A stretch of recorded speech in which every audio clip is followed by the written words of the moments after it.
Hari ini Kebun Desain kedatangan seseorang yang awalnya dia bismania, lalu sekarang udah punya agen travel sendiri. Udah datang ke studio Kebun Desain, Bapak Galang. Gimana nih kabarnya, aman gak? Alhamdulillah Alhamdulillah sehat ya. Kang Aji sehat ya. Terima kasih undangannya. Saya Kikuk dipanggil Bapak. Panggilnya apa tuh? Lanjut Lanjut aman. aja ya. Lanjut. Oke, siap. Terakhir ketemu tuh mungkin 10 tahun yang lalu ya kayaknya. Iya, 10 tahunan yang lalu 10 tahun ya. yang lalu udah Udah lama dah. Nah, tapi di antara teman-teman yang lain nih yang update progres kehidupan. Nah, salah satunya yang aktif itu berat program kehidupan. Bapak Galak ini guys ya. Jadi Iya. kita walaupun nggak ketemu juga, wah ini orang udah sampai sini tuh seperti gitu. Kita saling monitor ternyata. Luar biasa. Iya. Nah, awal mulanya tuh saya tuh tertarik, wah suka posting bis nih di Facebook gitu kan. Iya. Dan ternyata ada sebutannya ya, Bismania ya. Iya, komunitas sih itu mah. Komunitas, nama oke. komunitas itu. Nah, saya juga tahu Bismania itu kayaknya dari postingan ini Facebooknya. Jadi dia sering posting, wah ada apa nih kenapa posting bis? Ternyata banyak orang yang suka dengan bis guys ya. Luar biasa, iya. Baru tahu saya juga itu. Wah ternyata ada komunitas yang orang-orang suka bis gitu. Dan ternyata saya juga akhirnya kan ngulik kan. Oke. Akhirnya apa nih gitu. Apakah saya bisa masuk juga nih, relate juga gitu kan. Oh ternyata bis itu bentuknya macam-macam gitu kan. Iya, betul. Ada tingkat 2, ada yang premium dan segala macam. Dan tracknya juga macam-macam gitu ya jalurnya. Nah Bismania ini sebenarnya ngelihat bis itu gimana sih, awalnya gimana sih? Kenapa bisa masuk Bismania? Apa disclaimer dulu ya, kita hahaha. Memang lucu banget rasanya ya, kita nggak tahu tiba-tiba segini aja ya. Saya sama Kang Ajis berteman udah cukup lama, dari usia anak-anak ya, dari usia remaja, anak-anak sampai hari ini. Dan betul kita terakhir ketemu adalah kurang lebih 10 tahun yang lalu. Iya, 10 tahun yang lalu kita buka bersama dan seterusnya. Sekarang sudah terus tiba-tiba kemarin saya dapat undangan. Ngisi apa nih? Tiba-tiba diundang podcast, luar biasa. Ya akhirnya saya ada di sini. Oke, tadi Kang Ajis nanya apa? Bagaimana pandangannya ya? Ya Bismania nih. Sudut gimana pandang. Bismania Community itu adalah nama organisasi komunitas non-profit ya tentunya. Dan di situ kita berkumpul, teman-teman berkumpul, ya penggemar bis. Dan mereka juga lebih banyak belajar, bukan hahaha atau hura-hura nggak jelas. Ya itu bagian dari bonus lah ya gitu. Kami juga belajar tentang apa sih bis itu, berapa sih panjang bis, bodybuilder, terus interior, kelistrikan, ya kalau kita kenal dengan mekanik. Terus di tahap lanjut kita dikenal ada di perusahaan otobus, ya kita kenal dengan siapa di otobus. Nah itu dan seterusnya. Jadi lebih bukan cuma ngetrip doang atau nongkrong doang ya. Kalau dulu kan sempat viral ya, Om telolet Om. Iya, telolet. Dan itu sangat membahayakan gitu loh. Itu dulu sangat membahayakan gitu kan, di pinggir jalan itu kan sempat viral di beberapa televisi, dan televisi juga malah meliputnya gitu. Itu gitu. Nah, di situ memang ya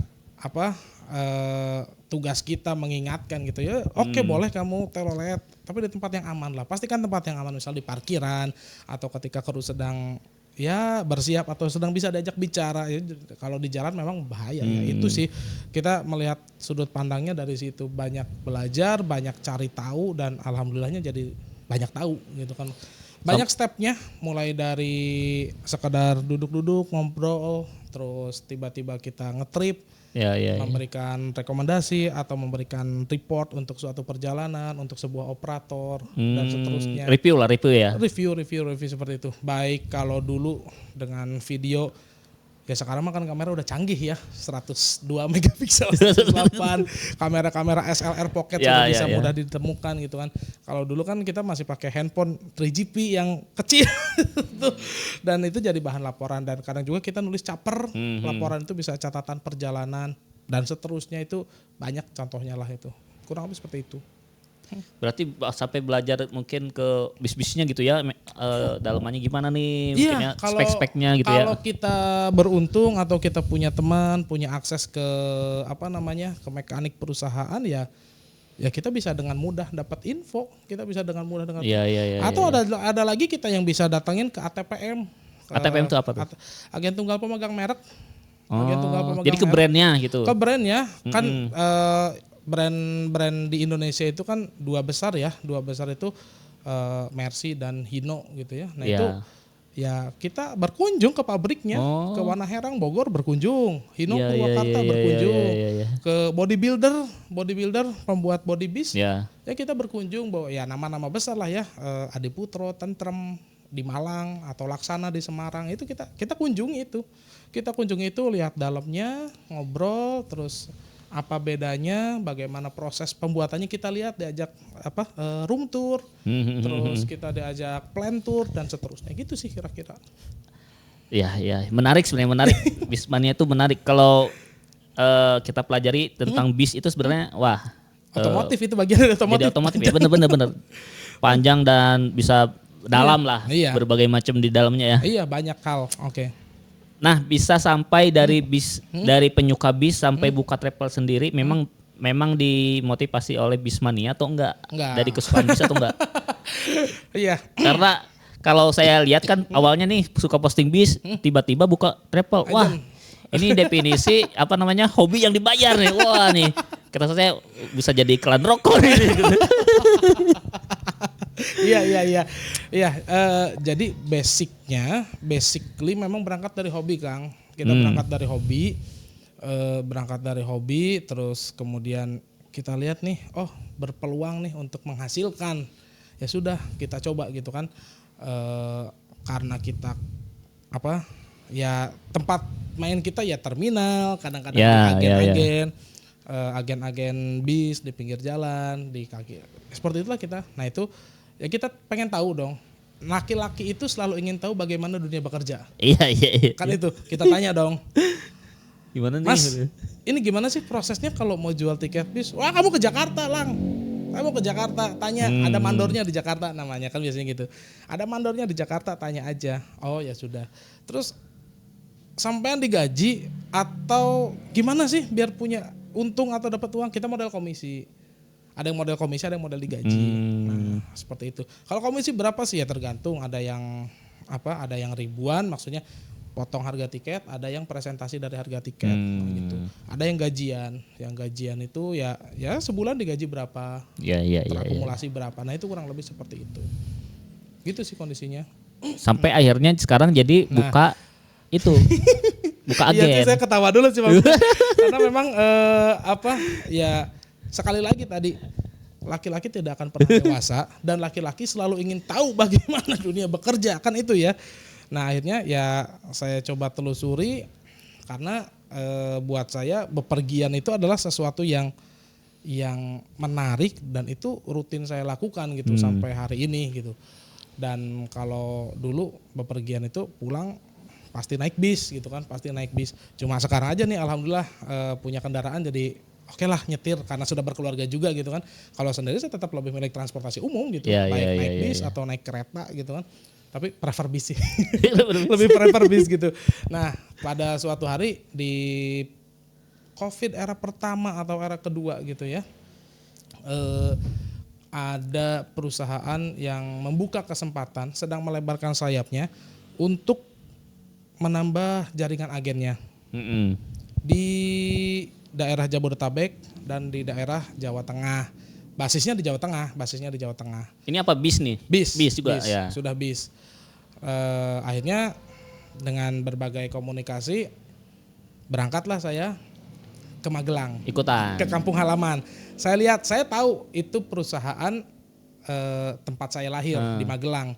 Dan akhirnya ngobrol, sudah mulai turun ke, saya lupa generasi keberapa, sudah dikelola, ternyata seusia saya.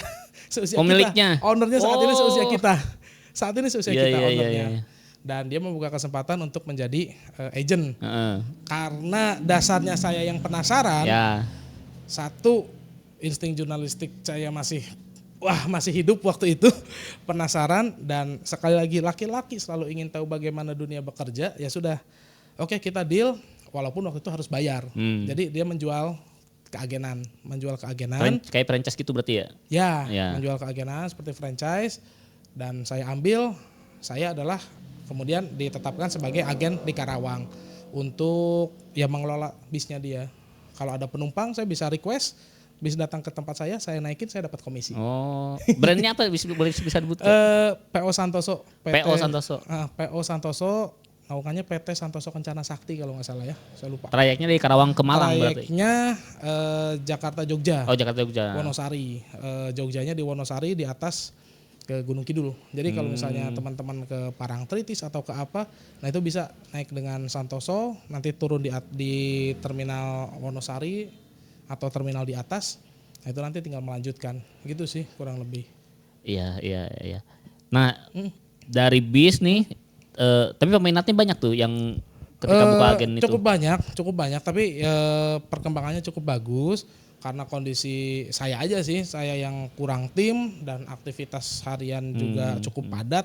Jadi untuk beberapa waktu ini ya memang agak-agak nggak keterurus lah gitu lah, bahasanya kondisinya seperti itu. Gitu. Kalau hari-hari sih saya ngajar sebetulnya, saya guru.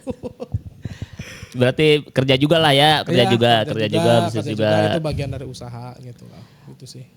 Berarti agen kalau saya lihat sih di IG-nya atau di webnya ya, saya lupa.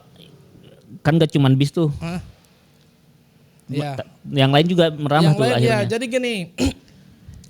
Saya owner dari sebuah perusahaan travel agent. Namanya PT Gemilang Destinasi Nusantara. Nah, PT Gemilang Destinasi Nusantara ini adalah dia bergerak di bidang transportasi, pariwisata, event organizer.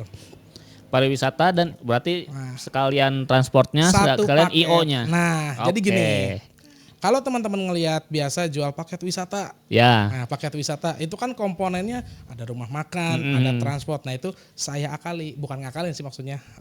Saya melihat celah itu. Ya peluang itu. Oh saya bisa dengan jaringan pertemanan yang saya miliki dari komunitas Bismania Community tadi.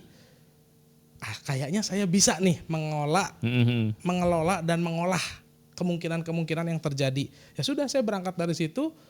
Terus kemudian sekarang saya punya agen sendiri, transport perjalanan sendiri, ya sudah.